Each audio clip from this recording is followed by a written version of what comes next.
Calmness of mind is one of the beautiful jewels of wisdom.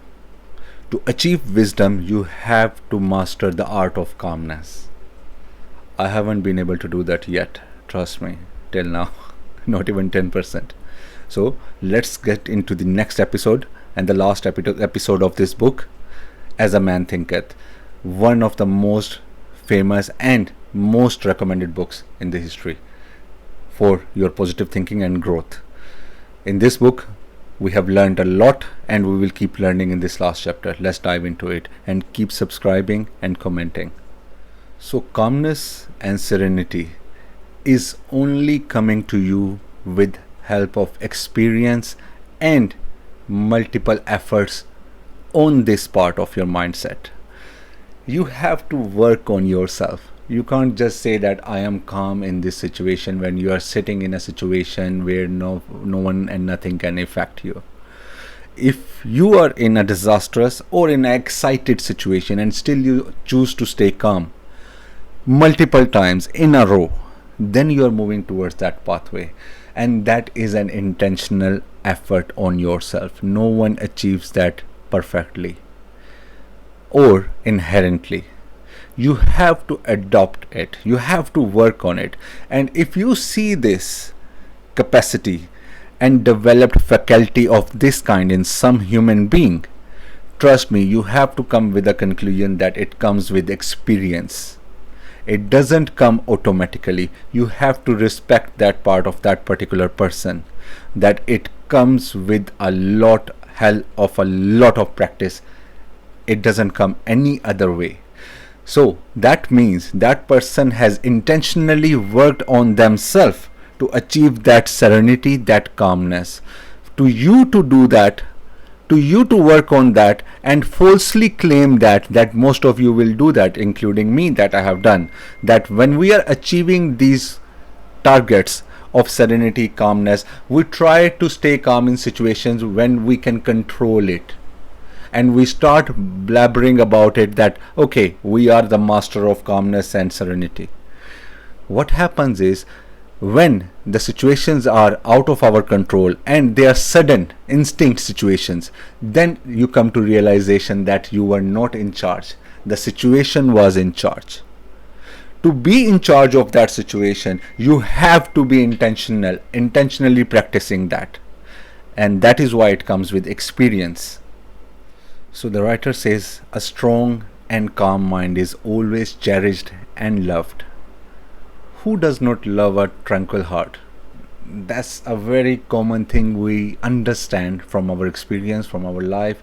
Everyone loves a calm and stable personality. You can count off that kind of a personality. But if you are to be controlled by others, no one can stay in a persistent situation to trust you. So you have to be able to control yourself, means to get control of others. Now, I will repeat that in another sense. To control others, you have to take control of yourself. Means people will be deliberately trusting you and depending on you and giving themselves in your hands over to you, handing themselves to you. Why? Because they will trust your personality. They will trust that you will be able to handle their situation even with the help of your stable and calm personality. Because stable and calm personality is an indicator of a strong personality. So you have to be able to translate your personality and present it in a calm, stable, controlled way. Again, that comes with experience. It doesn't mean you just jump over somewhere and then say, I'm a very calm personality, I'm just sitting down there like this and it doesn't affect me. You are telling me something, it doesn't affect me. No, that's not the right way. It happens, as I explained you earlier, when an instinctual situation comes up that is not in your control, that defines you. I haven't been able to master that yet. I'm working on it, and every day I work on it. Trust me, more than you can imagine. Every second I think of it, because I know that's my weakness.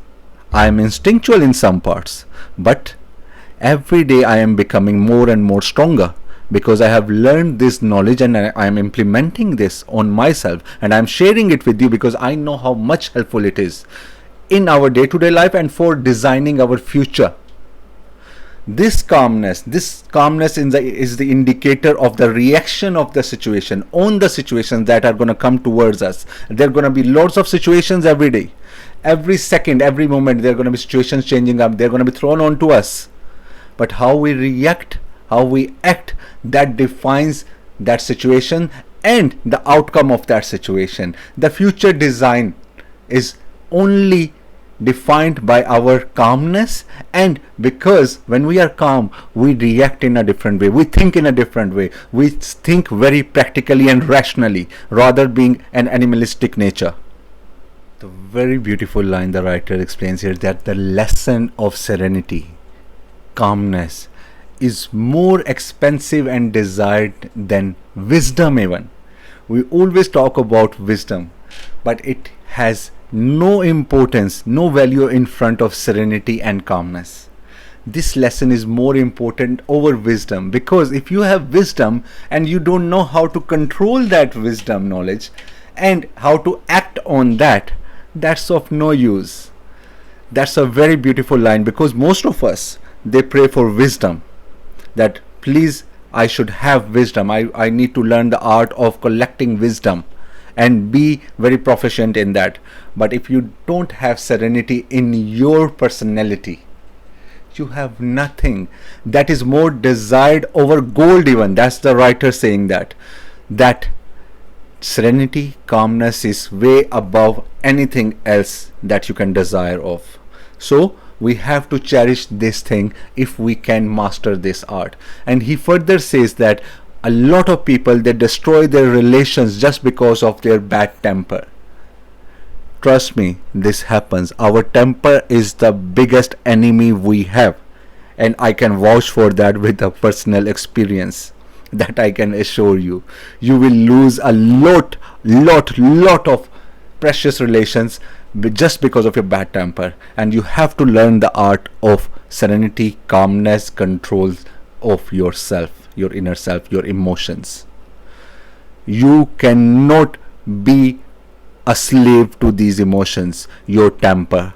You cannot, because otherwise you will lose every other relation, including a relation with your own self, you with your loved ones, just because of your bad temper, because you cannot damn bloody control your emotions yourself. You cannot have control over your emotions, over yourself. Just you want to just blabber out something in relation or in instinctual response to something, like an animal. So it is on top of wisdom, on top of gold, on top of money, everything. First thing comes is your serenity. That's a very valuable lesson that the writer has given us. So if we understand the value of this, you will run after it. You will start controlling, you will start doing experiment on this thing for controlling yourself. So let's do that. It's never late. Even if you are 50, 60, 40, 18, 20, 25, 35, doesn't matter. Never stop yourself experimenting from anything, a positive thing, because of your age, because of your knowledge, because of your education. As long as it is positive and it is going to give you growth, start from the same moment. So let's start working on it today. How many people have you seen they are well balanced in their personality in everyday life? Some of them are very successful in their financial side, in their family life, in their personal relations, but not, or very few people that you can handpick. If you analyze rationally, very few people are there that you will meet in your whole span of life. They are well balanced in and articulate in every sense of life, and they're very calm. Very few. How ironic is this, that we have billions and billions of artifacts walking on this world in shape of you and me, but very few they are balanced in every sense. Are we so cheap in a sense that we do not even dignify ourselves? We do not dignify ourselves by even practicing the art of serenity on ourselves even. And we just let go of ourselves and lose everything and become a very imbalanced personality. How imbecile of us. very short thinking, short sightedness of us, and degrading of ourself it is. And we love to do that. So what he says is humanity is blown away by anxiety and doubts. One of the major reasons that we have imbalance in our personality is because of anxiety and doubts. Means think about the fear that I have read about in the previous chapters and in previous books. Fear is one of the factors that make us do irrational things and instinctive behavior.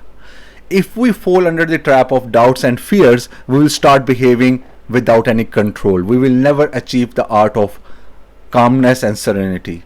To achieve that, we have to get rid of fear and doubts. So the world has to get out of that. That's what the writer is saying. And in the end, the writer says self-control is strength, right thought is mastery, calmness is power. Everyone loves power. Right now you see elections are going on. Why this is happening? They want power. Do you think they want to do something good for the people? I don't believe that. Most of the politicians are not. Very few are there who are in this profession by heart, and very few of them are there. And I believe that there are few, but not everyone. What are they after? They are after power. But what if I tell you, you can achieve that same power or even bigger power than that what they are after, just by the art of calmness and serenity? How foolish we are when we are leaving everything for the other things, materialistic thing, when we can have that power within ourselves, from ourselves. Why do we do this to ourselves? I still don't know.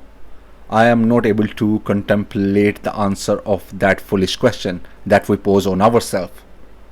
Why do we run after these things when we have the power within ourselves? Why? Let's figure it out together. And keep subscribing, commenting, and guiding me as well. Thank you very much. See you with the next book.